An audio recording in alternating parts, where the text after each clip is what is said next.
Hello friends, welcome to my channel mechanical major. Strength of material का topic friends technical session का हमारा पूरा complete हो चुका है, जितना भी आप लोगों के एसएससी जे के सिलेबस में है। उसके अलावा फ्रेंड नया टॉपिक आज से हम स्टार्ट कर रहे हैं। एक नया सब्जेक्ट आप लोगों का स्टार्ट हो रहा है। जो सिलेबस का सबसे पहला टॉपिक था आप लोगों का theory of machine and machine design. तो थ्योरी ऑफ मशीन फ्रेंड्स वो बाद में करेंगे, पहले हम स्टार्ट कर रहे हैं मशीन डिज़ाइन, बिकॉज इसमें ओनली 4 टॉपिक्स आप लोगों को पढ़ना है, 4 अलग अलग टॉपिक्स पढ़ने हैं। ठीक है, इसके बाद हमारा जो मशीन डिजाइनिंग का जो सिलेबस में जितना भी टॉपिक है वो कवर हो जाएगा। तो छोटे टॉपिक से हम कवर अप करते हैं। ऑलरेडी आप लोगों के एग्जाम डेट आ चुके हैं, जैसे मेरे लास्ट वीडियो में भी मैंने आप लोगों को बताया था। ठीक है कि 1 सितंबर से 4 सितंबर तक, 1 सितंबर टू 4 सितंबर आप लोगों का एग्जाम होगा। 4 दिन आप लोगों के एग्जाम स्लॉट्स मिल गए आप लोगों को। तो उसके फ्रेंड्स उसके पहले हम चाहते हैं कि ये जो 3 महीने आप लोगों को मिले हैं उसमें आप लोग अपना पूरा का पूरा जो है सिलेबस, मैंने भी जो सेशन स्टार्ट किया है, ये जो मेरे चैनल के थ्रू मैं आप लोगों के लिए टेक्निकल सेशन और बेसिक इन्फो का टॉपिक्स लेके आ रहा हूँ। बेसिक इन्फो को हम साइड करते हैं, हम टेक्निकल टॉपिक से देखें तो वो मुझे आई प्रॉमिस्ड कि बिफोर आप लोगों का 2 मंथ का टाइम अभी है, जुलाई एंड तक आप लोगों के सिलेबस के जितने भी टॉपिक हैं वो मैं आप लोगों को कवर अप करा चुकूंगा। तो फ्रेंड्स, जिन्होंने भी अभी तक मेरे चैनल को सब्सक्राइब नहीं किया है वो प्लीज़ चैनल को सब्सक्राइब कर दे, ताकि आने वाले जो भी आप लोगों के टेक्निकल सेशंस के वीडियो है या बेसिक इन्फो का टॉपिक है वो आपको जल्द से जल्द मिल जाए। तो स्टार्ट करते फ्रेंड। आज का टॉपिक आप लोग देख सकते हैं, जो स्क्रीन में आप लोगों को नजर आ रहा है वो है आप लोगों का क्लच। ठीक है, व्हाट इज क्लच? तो अगर हम इसका डेफिनेशन देखें तो it is a mechanical device. ठीक है, पहला है ये एक डिवाइस है, it's not a machine, it's a device which is used to connect or disconnect the source of power from remaining parts of power transmission system at the will of the operator। ठीक है, क्या है अब इसको समझते हैं simple language में कि clutch is a member which use to connect और डिस्कनेक्ट। ठीक है, एंगेजमेंट और डिसएंगेजमेंट करता है between what power from remaining parts of the power transmission system at the will of the operator. ठीक है, आप लोगों ने भी बाइक ड्राइव की होगी, कार्स ड्राइव किया होगा, मशीन जो भी है आप लोगों के, तो उस लोकोमोटिव में आप लोगों ने देखा होगा कि जब आप लोगों को पावर कट करना रहता है, ठीक है, कहाँ से कहाँ, तो आप लोगों का होता है पहला ड्राइविंग शाफ्ट बोला जाता है, दूसरा driven shaft. Driving shaft means जिसमें आप लोगों को पावर की सप्लाई मिलती है। ठीक है, उसके बाद जो आप लोगों का ड्रिवन शाफ्ट होता है, तो ड्रिवन शाफ्ट कौन से होते हैं कि जिसमें आप लोग पावर ट्रांसमिट कर रहे हैं। ओके, तो ये जो ड्राइविंग और ड्रिवन का कॉन्सेप्ट है फ्रेंड, इसको एंगेज और डिसएंगेज करने के लिए, ठीक है, मींस कनेक्ट या डिस्कनेक्ट, पावर सोर्स डिस्कनेक्ट करने के लिए, पावर ट्रांसमिशन कनेक्ट करने के लिए जो हम डिवाइस यूज कर रहे हैं वो आप लोगों का क्लच। ओके, तो it is a mechanical device. ठीक है, तो कहाँ यूज हो रहा है? हमारे लोकोमोटिव्स में यूज हो रहा है, हमारे 2 व्हीलर्स में, 4 व्हीलर्स में, ठीक है, हैवी ड्यूटी ट्रक्स में, जितने भी मशीनरीज होती हैं जो गियरिंग सिस्टम पर डिपेंड करती हैं, सभी में आप लोगों का क्लच इस्तेमाल होता है, क्लच यूज होता है। ओके, अब देखते हैं फ्रेंड्स कि हमारे क्लच के कितने टाइप्स हमको पढ़ने हैं। ठीक है, तो जब टाइप्स ऑफ क्लच की बात आती है तो पहला आ जाता है आप लोगों का पॉजिटिव कॉन्टैक्ट क्लचेस। ठीक है, पॉजिटिव कॉन्टैक्ट क्लचेस, इसका मतलब क्या है? अगर आप लोग देखते हैं तो पॉजिटिव एंगेजमेंट, ठीक है, यहाँ पे कोई भी स्लिप या कोई फ्रिक्शन की वजह से कोई लॉसेस वाली चीजें आप लोगों को देखने को नहीं मिलेंगी। ऑल्दो कोई भी पूरा का पूरा फ्रिक्शनलेस नहीं होता, कुछ ना कुछ फ्रिक्शन जरूर होता है उसमें, but most of the time अगर आप लोग बोल लीजिए कि आप लोग जितना पावर ट्रांसमिट कर रहे हैं, एटलीस्ट उसका 90-95-98% आप लोगों को पावर ट्रांसमिट कर सकते हैं। ओनली हार्डली 1 और 2% का आप लोगों को लॉसेस देखने को मिल सकता है। ठीक है, तो इसमें क्या क्या वैरायटीज हैं? First is square jaw clutches. ठीक है, जॉ का मीन्स योर ग्रिपिंग। ओके, तो square jaw clutches is first type of your positive contact clutch. Second is spiral jaw clutches. ठीक है, and third is your tooth clutches. देखिए, variety को अगर आप लोगों को जितने भी टाइप्स हैं, टाइप्स क्या होता है फ्रेंड्स, जनरली दिमाग में हम लोगों को जाता नहीं है, तो हमको उसको कैसे याद करना है वो भी आप लोगों को छोटा सा टेक्निक आप लोगों को मैं बता दूं। दिखेगा पॉजिटिव कांटेक्ट, ठीक है, हमेशा वो कांटेक्ट में रहने चाहिए। तो इसके लिए क्या है, उसका कुछ जो फिजिकल डिजाइन है, ठीक है, उससे रिलेटेड हम बात कर रहे हैं। तो फिजिकल डिजाइन में कैसे आ जाए? Square jaw. ठीक है, स्क्वायर की तरह जॉ रहेगा। आप लोगों ने अगर मशीन टूल में अगर देखा होगा लेथ में, वहां भी 3 जॉ चक 4 जॉ चक होते हैं। ठीक है, तो वो क्या होते हैं? That is just for your gripping. तो ग्रिपिंग स्क्वायर जॉ है। ठीक है, मतलब ये फिजिकल आपके पर्टिकुलरली जो भी हमारा क्लच है उसके फिजिकल अपीयरेंस के बारे में, ठीक है, उससे रिलेटेड इंफॉर्मेशन दे रहा है। तो ये वाली वैरायटी हमारी किस में आ जाएगी? पॉजिटिव कॉन्टैक्ट क्लचेस में। Spiral, spiral is a short of your curve. Third is your tooth clutches. Tooth means अगर आप लोग गियर प्रोफाइल में टूथ का कॉन्सेप्ट देखे होंगे या पढ़े होंगे पहले, ठीक है, तो वही आप लोगों का आ जाता है टूथ क्लचेस में, ठीक है। नेक्स्ट है फ्रेंड्स आप लोगों का फ्रिक्शन क्लचेस। तो फ्रिक्शन क्लचेस में आप लोग देख सकते हैं, first is your single plate clutch, ठीक है, जो आप लोगों के एसएससी जेई सिलेबस का सबसे इम्पॉर्टेंट आप लोग बोल सकते हैं कि ये वाला क्लच आप लोगों को पढ़ना ही है, इसी से क्वेश्चंस आते हैं। Second is your multi plate clutch. ये सेकेंड टॉपिक है आप लोगों के एसएससी जेई सिलेबस में, जो क्लच आप लोगों को पढ़ना है। फ्रिक्शन क्लचेस का टॉपिक आप लोगों का है, ठीक है, वो टॉपिक आप लोगों को पढ़ना है। And third is your cone clutch, ठीक है। This your first, second and third, ये 3 क्लचेस आप लोगों को पढ़ने हैं जो आप लोगों के सिलेबस में है, ठीक है। बट इसका मतलब ये नहीं कि बाकी के टाइप्स को आप लोगों को नहीं देखना है। अगर आप लोग ग्रेजुएट्स हैं, डिप्लोमा होल्डर्स हैं, फ्यूचर में जहाँ भी आप लोग वर्किंग पे होंगे, ठीक है, वहाँ एटलीस्ट बीइंग एन इंजीनियर आप लोगों को इस सब क्लचेस के बारे में, इनके वैरायटीज, इनके टाइप्स के बारे में और उनकी क्या क्या प्रॉपर्टीज हैं, हम उनको क्यों यूज कर रहे हैं, ये एटलीस्ट आपके नॉलेज में होना चाहिए, ठीक है। तो इसमें हम देखते हैं, तो ये जो फ्रेंड देखिएगा, जो भी नोट्स में, जिस भी नोट्स के थ्रू मैं आप लोगों को ये ट्यूटोरियल अवेलेबल करवा रहा हूँ, ठीक है, ये जो रेड लेटर में मैंने जो भी चीजें लिखी हैं, ये बहुत की पॉइंट है, ठीक है। मान के चलिए कि पूरा का पूरा उस टॉपिक का एक छोटा सा कंक्लूजन आप लोगों को दिया हुआ है, ठीक है। तो पॉजिटिव क्लच में हम देखते हैं कि it is a positive engagement. Second is transmit large torque.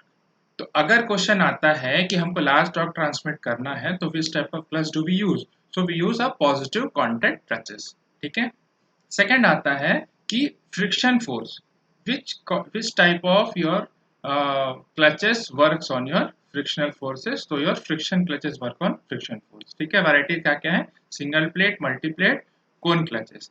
And third is fourth is your centrifugal clutch, ठीक है। नेक्स्ट हम देखते हैं, आपका आ जाता है इलेक्ट्रोमैग्नेटिक क्लचेस। तो इलेक्ट्रोमैग्नेटिक क्लचेस में अगर आप देखते हैं, तो first is your magnetic particle clutch. अच्छा, पहले इससे पहले हम समझ लेते हैं what is electro and magnetic. This is your electric and magnetic. यहाँ पे दो आप लोगों की फील्ड्स की बात की जा रही है, इलेक्ट्रिक फील्ड, मैग्नेटिक फील्ड, ठीक है। तो देखिएगा, ये की पॉइंट आप लोग देखिए, power transmission by electromagnetic field, जहाँ पे मैग्नेट अवेलेबल है and some electricity is flown through that, okay. तो on the basis of that the clutch operates, ठीक है। उससे पहला वैरायटी क्या है, पहला टाइप क्या है आप लोगों का? मैग्नेटिक पार्टिकल क्लच, ठीक है। Second is your magnetic hysteresis clutch, third is your eddy current clutches, ठीक है।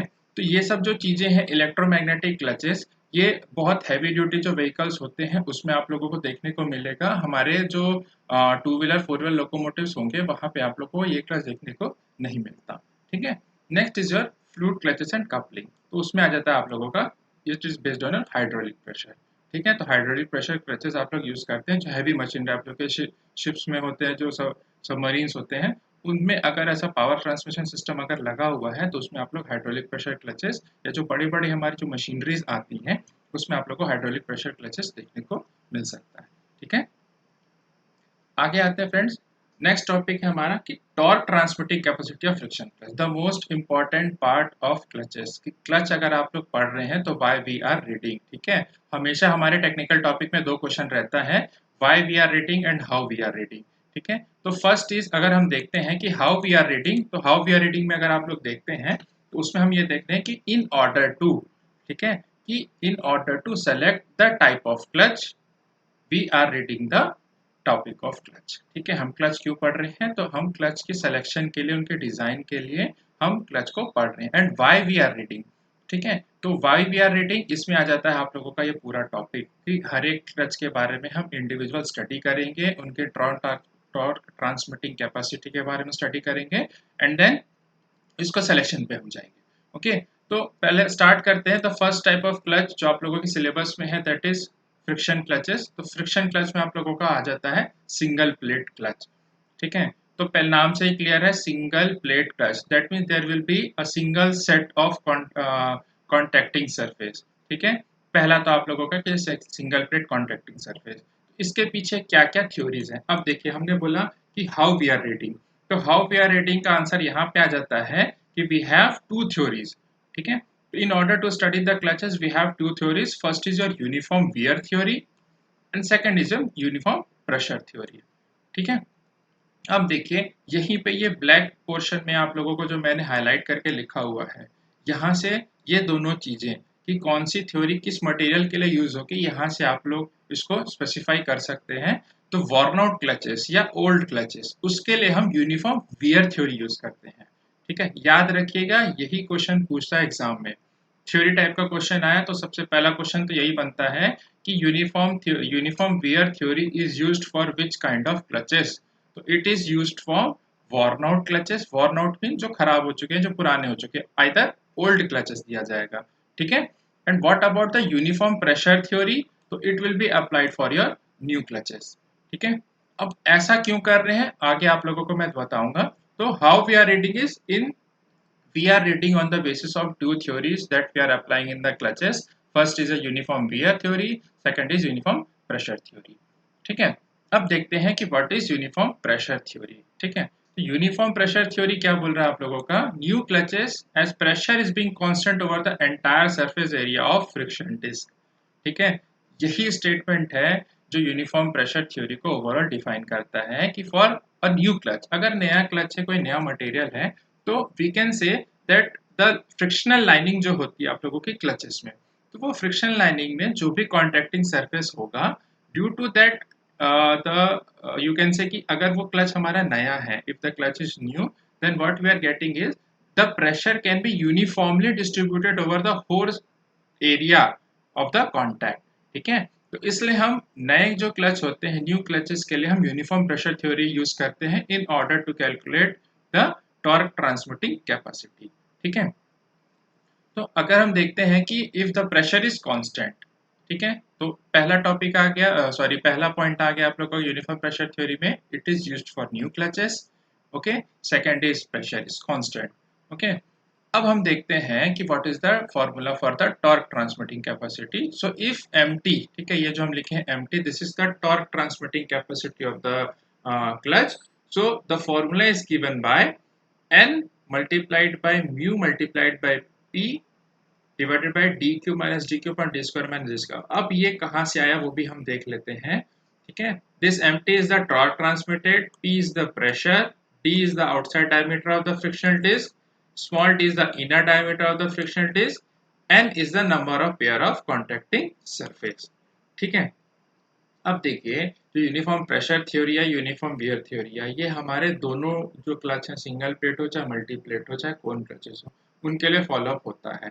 ठीक है, so for single plate clutch the value of n will be equals to 1, n की वैल्यू हो जाएगी 1। मल्टी प्लेट क्लच के लिए आगे आएगा नंबर ऑफ कॉन्टैक्टिंग सरफेस, वो हम देखेंगे। ठीक है, सो ये फॉर्मूला बहुत इंपॉर्टेंट है, mt is equals to n mu p by 3 dq minus dq by d square minus d square, where mu is the coefficient of friction।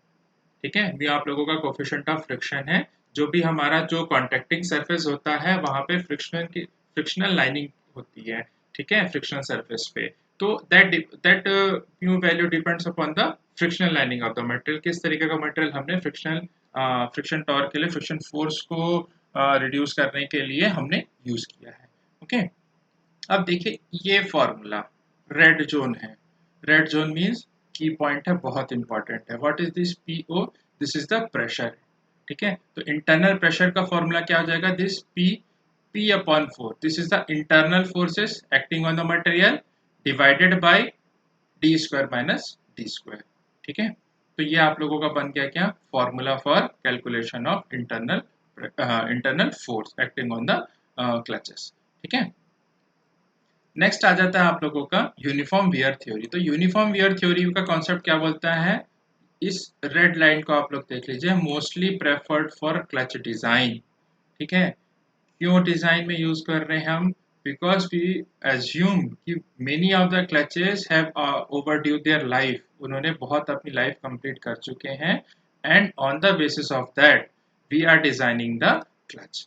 ठीक है, so this theory is basically or preferred over the uniform pressure theory, although the uniform wear theory is used for worn out of old clutches। ठीक है, ये दो point आप लोग हमेशा याद रखिएगा। सेकेंड इज, ये जो फॉर्मूला आप लोग देख रहे हैं वियर, वियर क्या है, it is the deterioration of any material. ठीक है, कोई भी मटेरियल डेट्रॉइट हो रहा है, उसकी आउट लाइफ खत्म हो रही है, ठीक है, वो धीरे धीरे आप लोगों का क्या है, खराब होना स्टार्ट होता है। सो जैसे ही it gets deteriorated, then what we can say the wear is proportional to this pressure into the radius, ठीक है। P R is equals to constant, जो टॉर्क है उसके बेसिस पे बोल रहे हैं कि जैसे जैसे टॉर्क ट्रांसमिटिंग ज्यादा होते जाएगा उसमें वियर होते जाएंगे। So what we are getting is the torque transmitting capacity is given by mu P 0 by 4 D plus D, ठीक है। What is this P? This is the pressure, ठीक है। तो अगर आप लोग ये देखते हैं, sorry this is the internal force, okay. तो force multiplied by the radius you can say और द डायमीटर, ठीक है, distance will give you the torque और द ट्विस्टिंग मोमेंट, ठीक है। And this force can be calculated by this formula p pi by 2 pa multiplied by d minus d, where pa is your internal pressure, ठीक है। Change भी हो सकता है अगर आप लोग इंटरनल प्रेशर कैलकुलेट करने बोल रहा है, प्रेशर आप लोगों को फोर्स गिवन है, area diameter, internal diameter, external diameter given है, तो you can calculate this pressure. Internal pressure calculate कर सकते हैं, इंटरनल प्रेशर अगर गिवन है तो आप लोग इंटरनल फोर्स कैलकुलेट कर सकते हैं, ओके। नाउ एक टॉपिक आ जाता है this R F, friction radius. अब ये फ्रिक्शन रेडियस क्या है? तो फ्रेंड्स जैसे हम क्लच को डिफाइन करते हैं तो क्लच में क्या होता है, basically it is short of a circular material, okay। तो being a circular material it has got two diameters, the internal diameter and the external diameter, okay। तो ये जो फ्रिक्शन रेडियस है वो क्या है, ये जो आप लोगों ने देखा, ठीक है, this d/d/4 this is the internal radius, friction radius, ठीक है। सेम आप लोगों ने जो यूनिफॉर्म प्रेशर थ्योरी में ये जो आप लोगों ने फॉर्मूला कैलकुलेट किया है, this is also the friction radius. Why we are reading friction radius, अलग से हमको पढ़ने का सेंस क्या है? पहली चीज आप लोगों को कैलकुलेशन में आ सकता है कि calculate the friction radius in case of uniform pressure theory और calculate the friction radius in case of uniform wear theory, ठीक है। सेकेंड इज, अगर आप लोग इस फॉर्मूले पे ध्यान देते हो, ठीक है, so this torque is proportional to radius. तो अब पूछता है कि if the friction radius increases, radius friction radius में कंफ्यूज नहीं होना है क्लच के बारे में, both are so we can say an equivalent value, ठीक है। so if the friction radius increases then what will be the change in the torque transmitting capacity? तो basically ये आप लोगों का proportional है तो it will increase, ठीक है। तो आप लोगों का पहला फॉर्मूला जो बनता है for uniform wear theory, the friction radius is given by d plus d upon 4 where d is the internal diameter and d is capital T is your outer diameter divided by 4, radius है, ठीक है, दोनों का आप लोग value ले रहे हैं, उस कंडीशन में एवरेज वैल्यू हो जा रही है आप लोगों की। Same for uniform pressure theory, friction radius for uniform pressure theory will be given bye 1/3 d cube minus d cube upon d square minus d square, this is for your uniform pressure theory, ठीक है।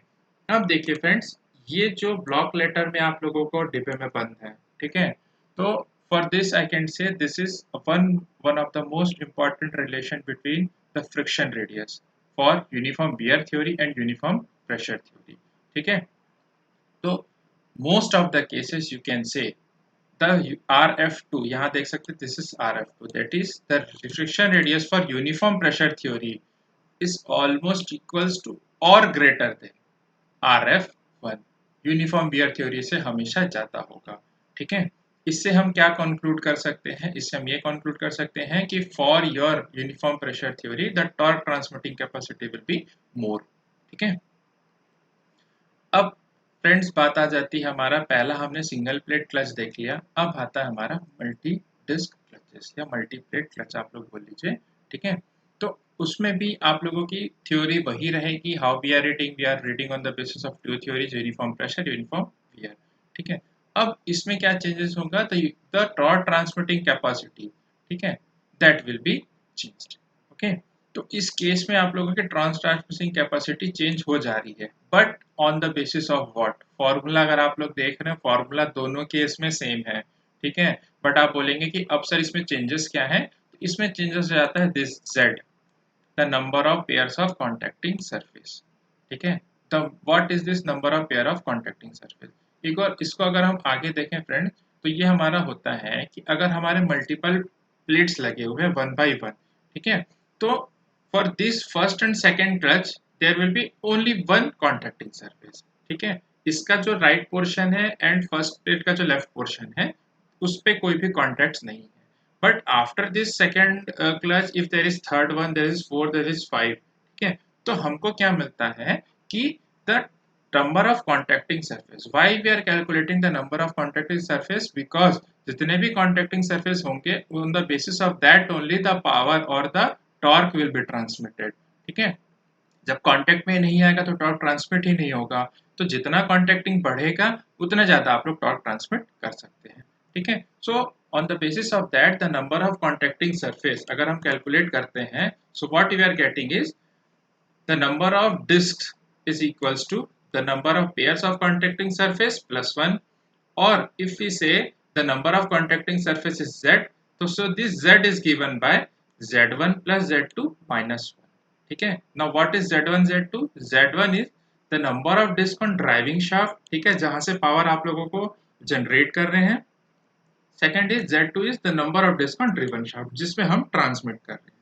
ठीक है, why we are calculating this? Suppose हमारे driven shaft में 5 contracting surface हैं, driving shaft में 5 contracting surface हैं, but अगर हम देखते हैं तो जो ड्राइवर शाफ्ट का जो लेफ्ट पोर्शन हो गया और ड्रिवन शाफ्ट का राइट पोर्शन हो गया, ये हाफ एंड दिस हाफ, ये आप लोगों का हाफ और हाफ मिला के 1 हो जा रहा है। ठीक है, बाकी सभी सरफेस आप पास में कॉन्ट्रैक्टिंग है।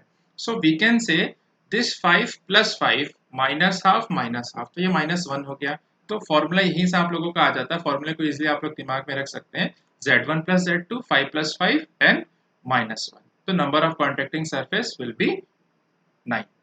ठीक है, ये पूछता है, ये फॉर्मूला डायरेक्ट पूछता है नंबर ऑफ कॉन्टैक्टिंग सरफेस का फॉर्मूला क्या होता है, या आपको दे दिया जाएगा कि number of disc in contact the number of disc in driven shaft is 5, number of disc in driving shaft is 5 और 6, कुछ भी वैल्यू दे सकती है। Calculate the number of contacting surface, simple दोनों को ऐड करके -1 करना है तो नंबर ऑफ कॉन्टैक्टिंग सरफेस आप लोगों को कैलकुलेट हो जाएगा।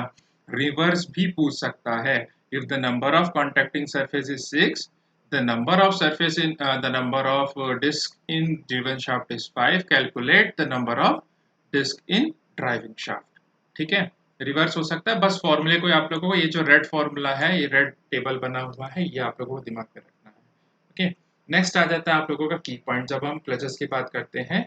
For same empty same torque transmitting capacity size of multi plate is smaller than single plate clutch. ठीक है, तो ये आप लोगों को बहुत इंपॉर्टेंट है। इससे हम ये डिराइव करते हैं इस स्टेटमेंट से, दैट इन आवर व्हीकल, जो हमारी गाड़ियां होती हैं उसमें हम मल्टीप्लेट क्लचेस यूज करते हैं। टू व्हीलर्स की बात की जाए तो सिंगल प्लेट क्लचेस हमारे बड़े डिवाइसेस में यूज होते हैं। ओके, उसके बाद फ्रेंड्स हम देखते हैं कि ये जो हमारा हीट डिसिपेशन है, heat dissipation is to be more in multi plate clutch, therefore clutches are wet. Okay, and single plate clutches are dry clutches. अब देखिए ये बहुत इंपॉर्टेंट पॉइंट है। Why it is important? Friction के लिए। ठीक है, फॉर द फ्रिक्शन, हमने ड्राई फ्रिक्शन, वेट फ्रिक्शन आप लोग पढ़े होंगे। ठीक है, तो उस फ्रिक्शन की बात की जाए, so what is that? Heat dissipation is to be more. देखिए मल्टीप्लेट में बहुत सारे आप लोगों के कॉन्टैक्टिंग सरफेस हैं, तो अगर कॉन्टैक्टिंग सरफेस आप लोगों के इंक्रीज हो रहे हैं, ठीक है, तो वहां पे क्या होगा, जितना ज्यादा फ्रिक्शन होगा उतना ज्यादा वहां पे हीट इंक्रीज होगा। तो हीट इंक्रीज हो रहा है तो उस हीट को हमको वहां से डिसिपेट भी करना है, वहां से हमको हीट को ट्रांसफर करके बाहर हमको उसको ड्राइव आउट करना है। ठीक है, तो in case of multi plate clutch what is there? Clutches are wet clutches. Why they are wet clutches? Because वहां पे हमको हीट को क्या आउट भी करनी है। But in case of single plate clutch, वहां पे एक सिंगल फ्रिक्शन लाइनिंग होगी, एक सिंगल कॉन्टैक्टिंग सरफेस होगा। ठीक है, hence they are called as dry clutches. ये भी 2 पॉइंट आप लोगों को अच्छे से याद रखना है। क्वेश्चन आ सकता है वेट क्लचेस कौन होते हैं, तो multi plate clutches are wet clutches. Dry clutches क्या होते हैं? Single plate clutches are your dry clutches. ठीक है, थर्ड पॉइंट आ जाता है mu single plate is greater than mu MP. ठीक है, what is the friction force the coefficient of friction for your single plate is greater than the coefficient of friction for multi-plate। ठीक है, reason ये है कि वहां पे एक सिंगल कॉन्टैक्टिंग सरफेस है, वहां पे अगर फ्रिक्शन की वैल्यू अगर कम है आप लोगों की, तो उस केस में क्या होगा, कॉन्टैक्ट अच्छे से होगा, there will be some slip. तो स्लिप को अवॉइड करने के लिए म्यू की वैल्यू हमारी ज्यादा होनी चाहिए for a single surface. Multi surface है तो आप लोगों को जितना ट्रांसमिट करना है टॉर्क उतना आप लोग कर सकते हैं। थोड़ा बहुत अगर लॉसेस होता है तो वो that will be considered as a negligible. Okay, next is the empty of single plate is greater than empty of MP for same size. यहाँ सेम साइज की बात हो रही है। ठीक है, सब सेम साइज की बात हो रही है तो इन we will conclude that the torque transmission for your single plate will be greater than the torque transmission for your multiplate का। ओके, फिफ्थ पॉइंट आ जाता है rate of wear. Multiplate will be less than your single plate. Rate of wear क्या है कि कितना जल्दी clutches में उनके पार्ट जो है वियर एंड टियर होंगे, कितना जल्दी वो डिटोरेट्स होंगे, उनकी लाइफ खत्म होगी। तो हम ये बोल सकते हैं कि multi plate is less than single plate. ठीक है, इससे अलावा लोग जनरली देखते होंगे जो हैवी व्हीकल्स ट्रेवल होते हैं उसमें आप लोगों को बहुत सारी एक बोलना चाहिए एक साउंड अलग से आते रहते हैं जैसे व्हीकल स्टार्ट होती है। ठीक है, एक सायरन जैसा कुछ साउंड बजता है, वो साउंड क्या है, वो आप लोगों के फ्रिक्शन का ही साउंड होता है। ठीक है, क्लच का ही साउंड है। वो फ्रिक्शन लाइनिंग आप लोगों की खराब हो रही है, बट जो भी है मैकेनिक हो चाहे ड्राइवर बोल लीजिए आप लोग, उनको ध्यान नहीं रहता और वो गाड़ियों को ऐसे चलाते रहते हैं। ओके, नेक्स्ट आ जाता है फ्रेंड्स आप लोगों का कोन क्लच है, जो आप लोगों का लास्ट टॉपिक है क्लच में। ठीक है, कोन क्लच अगर आप लोग डायग्राम देख सकते हैं इसका, this is a top of your cone clutch. This part you can say the left portion आप लोग जो देख रहे हैं, ठीक है, ये आप लोगों का हो गया ड्राइविंग पार्ट, जहां से आप लोगों को इंजन से पावर मिल रहा है। ठीक है, एंड दिस राइट पोर्शन, ये जो राइट पोर्शन है आप लोगों का, this is your driven part या ड्रिवन शाफ्ट जो आप लोगों का लिया हुआ है। ठीक है, अब इसमें डिफरेंस क्या है, तो बाकी क्लचेस में फ्रेंड्स आप लोग देख सकते हैं, ये जो एंगल देख रहे हैं आप लोग अल्फा। ठीक है, what is this angle, this angle is between you can say this longitudinal axis या जो शाफ्ट का जो अलाइनमेंट है दैट एक्सिस, एंड ये जो आप लोग पोर्शन देख रहे हैं फ्रेंड्स, ठीक है, यही आप लोगों का कॉन्ट्रैक्टिंग सरफेस, जो अभी इतने देर से हम बात कर रहे हैं कॉन्ट्रैक्टिंग सरफेस फ्रिक्शन लाइनिंग का, ये वही सरफेस है। ठीक है, तो अब क्या होता है, कोन क्लच हम क्यों यूज कर रहे हैं, तो वी आर क्लोन क्लचेस में फंक्शन क्या हो जा रहा है कि the contracting surface is not face to face या आप लोगों का फ्रंट टू फ्रंट उनका कॉन्टैक्ट नहीं है, they are contacting at some angle.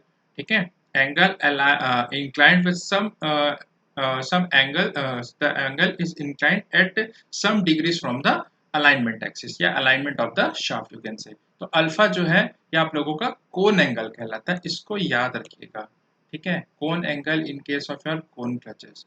तो सेम अगर हम कोन क्लचेस पे स्टडी कर रहे हैं तो we got this only two theories, pressure theory, wear theory. अब देखिएगा this formula has some changes. Why there is changes, because जब हम इसके डायमीटर सॉरी जो फ्रिक्शन रेडियस की बात करते हैं, तो फ्रिक्शन रेडियस यहाँ आप लोगों का जो है वो चेंज हो रहा है, and it has got an angle, it has got one sine alpha component in it. ठीक है, साइन अल्फा का एक कंपोनेंट यहाँ पे ऐड हो रहा है। This alpha is the semicone angle. ठीक है, सेमीकोन एंगल होता है। रेकमेंडेड वैल्यू कितनी है आप लोगों की, दैट इज 12.5 डिग्री। ठीक है, स्टैंडर्ड वैल्यू आप लोग बोलिए 20.5 है, बट हमेशा यही वैल्यू यूज नहीं करनी है, दैट डिपेंड्स ऑन कि प्रॉब्लम्स में आप लोगों को क्या गिवन है या किस कंडीशन पे कितने डिग्रीज के लिए आप लोगों को वो क्लच को है उसके टॉर्क ट्रांसमिटिंग कैपेसिटी आप लोगों को कैलकुलेट करनी है। ठीक है, फॉर्मूला देख सकते हैं, the torque transmitting capacity mu P by 12 sine alpha T Q minus T Q. Okay, अब ये जो की पॉइंट्स है वो हम देखते हैं। Alpha is greater than the angle of static friction.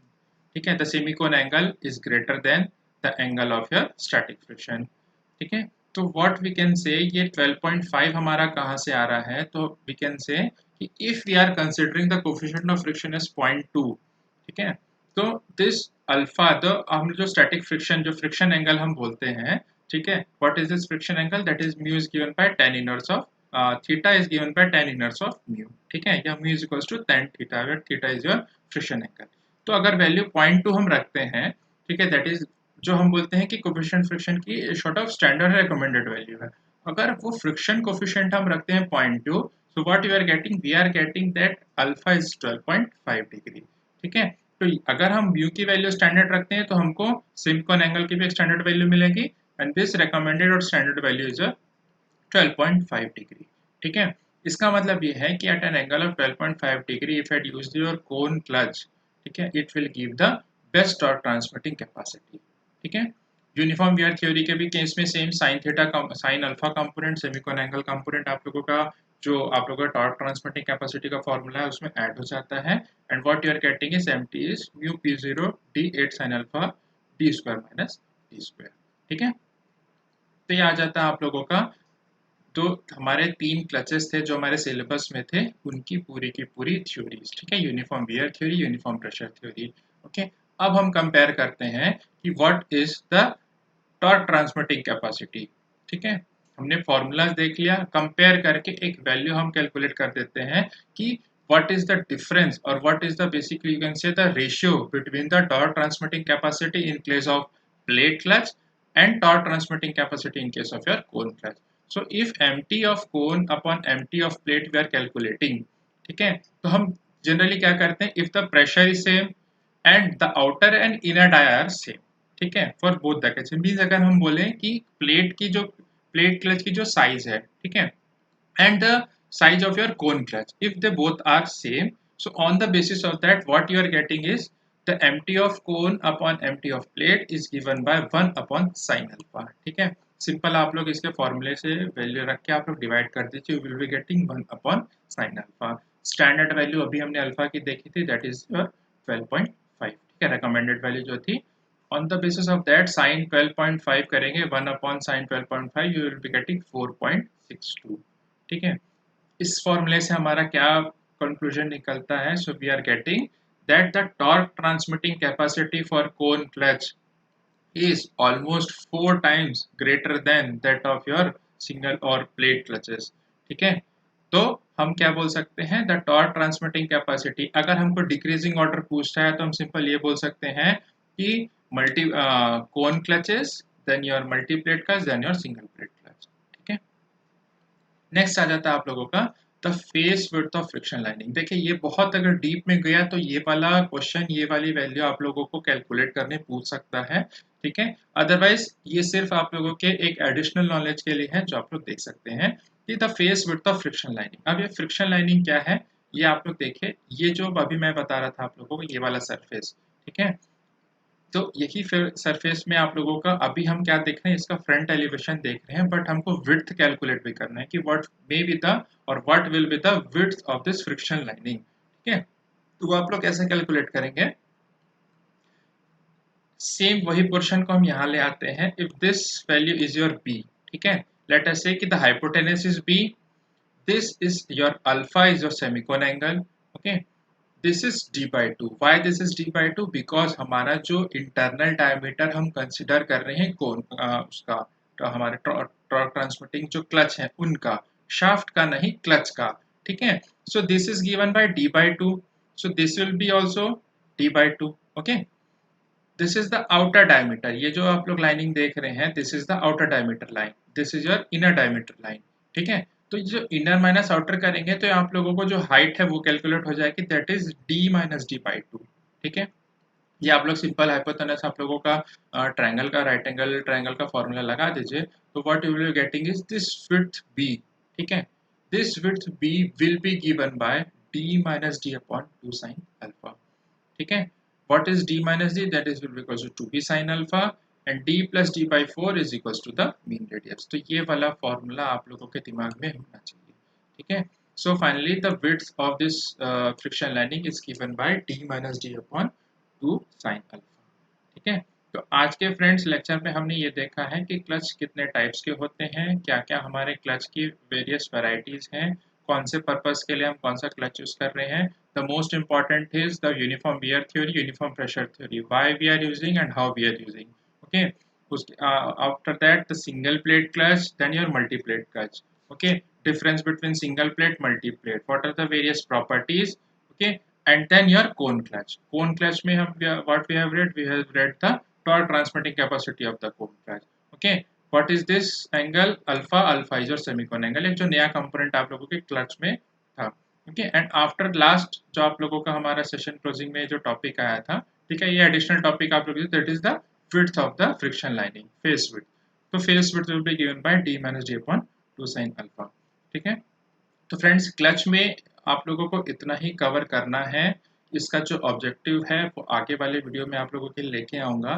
इतनी थ्योरी आप लोग कंप्लीट कर लीजिए, न्यूमेरिकल इससे रिलेटेड ही आएंगे, सिर्फ फॉर्मूला बेस्ड न्यूमेरिकल ही आते हैं। थ्योरी में ऑलरेडी वीडियो में मैंने आपको बता दिया कि कौन से टॉपिक से थ्योरी के क्वेश्चन आप लोगों के क्लच में आ सकते हैं, ठीक है। तो प्लीज़ फ्रेंड वीडियो को लाइक कीजिएगा, वीडियो को शेयर कीजिएगा, और जिन्होंने भी चैनल को सब्सक्राइब नहीं किया है वो प्लीज़ चैनल को सब्सक्राइब कर दें, ताकि आने वाले जो भी आप लोगों के टेक्निकल सेशन या बेसिक इन्फो का वीडियो है वो आप तक जल्द से जल्द पहुंच जाएंगे।